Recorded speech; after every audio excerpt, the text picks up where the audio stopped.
Fight on, family, man. Preston's Paradise in the building. The morning after USC's 34-32 loss to Illinois. And I'm gonna get straight to it, right? And I'm not gonna be on this channel. People that are new sub to the channel, people already know because it's another rigmarole, roll, man. This is just it's like it's almost like it's deja vu from last season, right? Because I'm not going to turn on this team at the end of the day, man. I'm a USC fan. Like, I'm going to always be a USC fan. And I'm going to get straight to the facts. First off, I was wrong. You feel me? I had USC winning this game by multiple scores. I was wrong.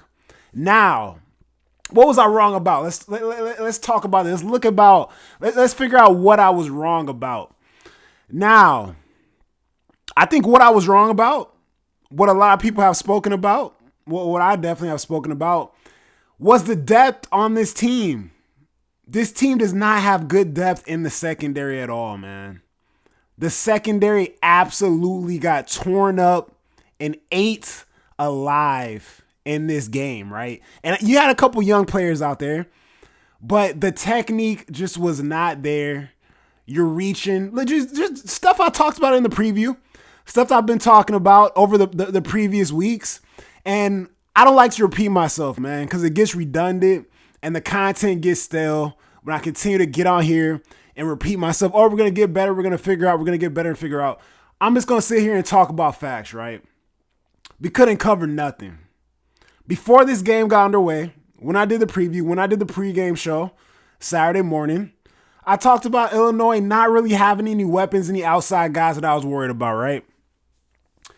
And they still, even after we lose this game and we got completely eaten alive, you know, our secondary got destroyed. They still don't got nobody in that secondary that scares me. But that in itself worries me a lot, right? Because down the pipe, against Oregon, against Notre Dame, against some of these other schools, they got real dudes at the wide receiver position that we're going to have to deal with. And I don't got the answers for you, man. I'm sitting up here talking like Kanye Sway. I don't got the answers to the solution, bro. They pay these coaches millions of dollars to get to these solutions, to get to the answers to these problems. And when I watched that film, I don't know what the DC could have done systematically to prevent these guys from getting burnt, to prevent these guys from missing tackles, being out of position, really just not able to cover, man, on an island with help. Just not able to play sound, fundamental, good football.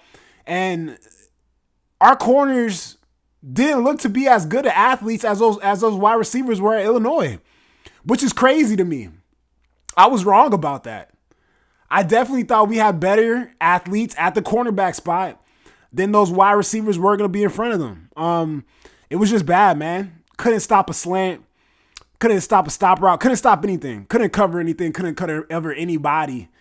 And I felt like I was watching the Washington game a couple years ago where you just knew they were going to go up and score. Like, I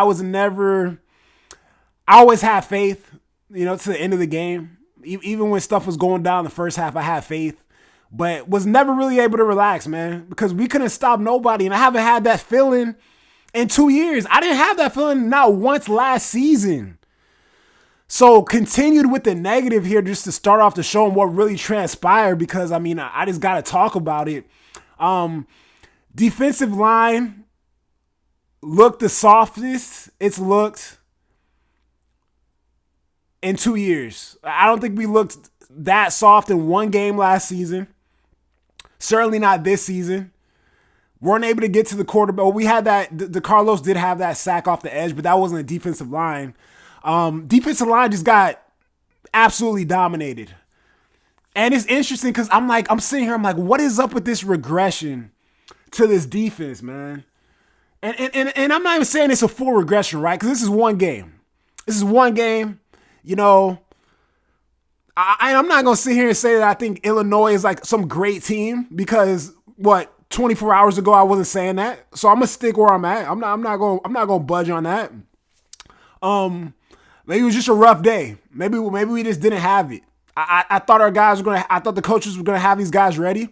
You know, they're coming off of a bad loss. They were motivated. They were ready to block and really to get after it, get after our guys and protect their quarterback, because that's all I talked about. That's all everybody was talking about. How they couldn't protect their quarterback, and we were tied for the lead in sacks in the entire country.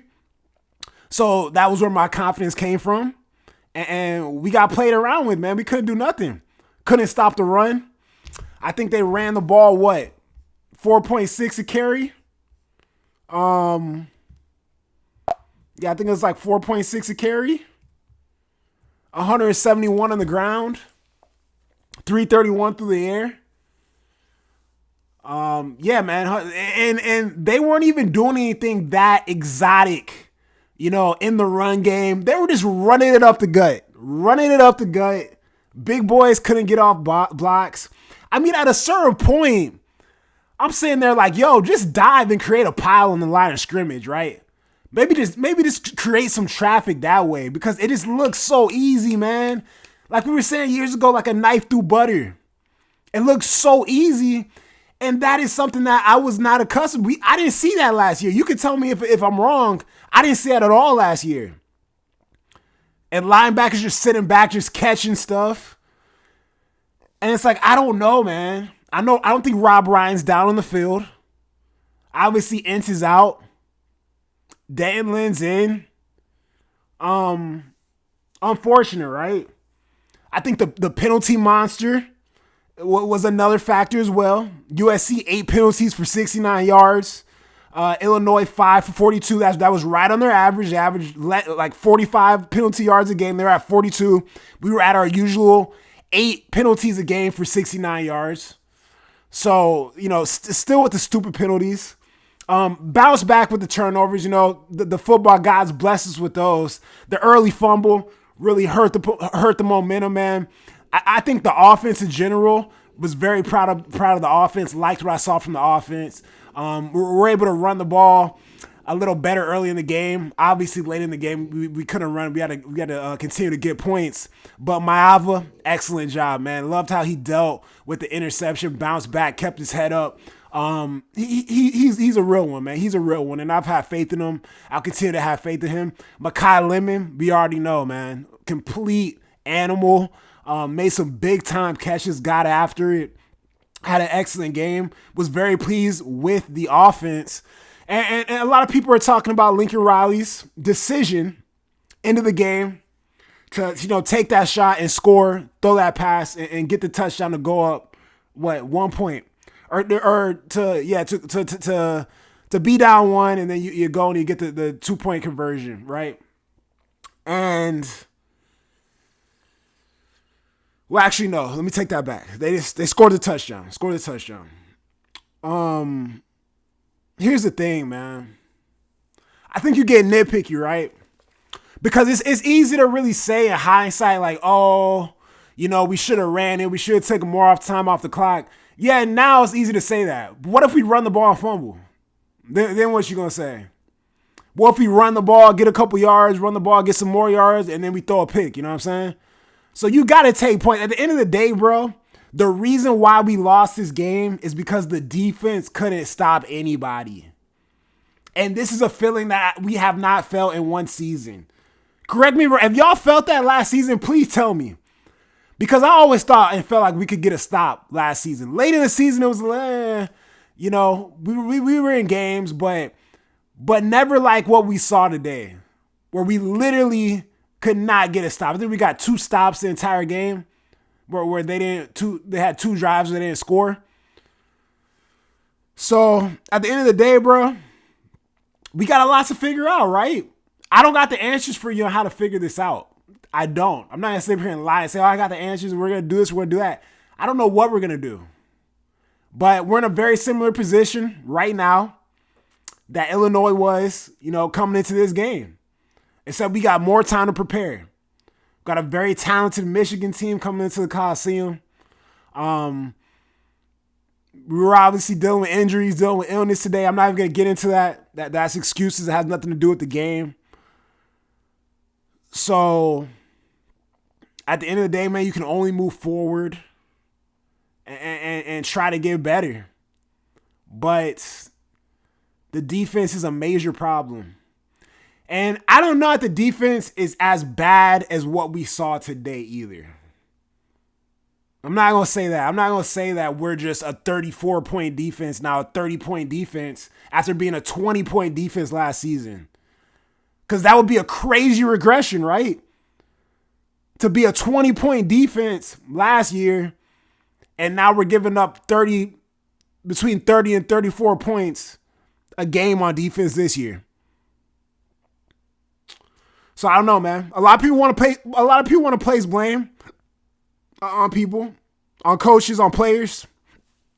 At the end of the day, man, I played football. My pops always used to tell me, man, this is the ultimate team sport. You know what I'm saying?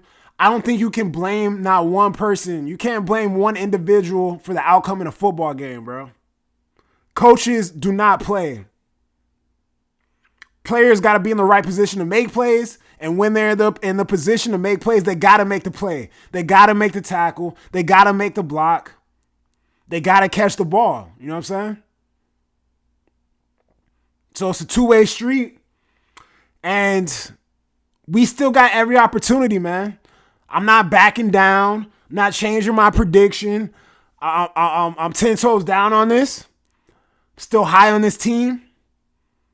Still always have love for this program. And we move on and we fight on, man. That's one loss in the season. We got 13 days to prepare for the next game. And let's see how we look then. And that's it, man. That's my thoughts on this USC Illinois game. USC falls first game of the season, man. And it's unfortunate, but it is what it is, man. We gotta keep it rolling. All right, guys. Have a good one. Fight on.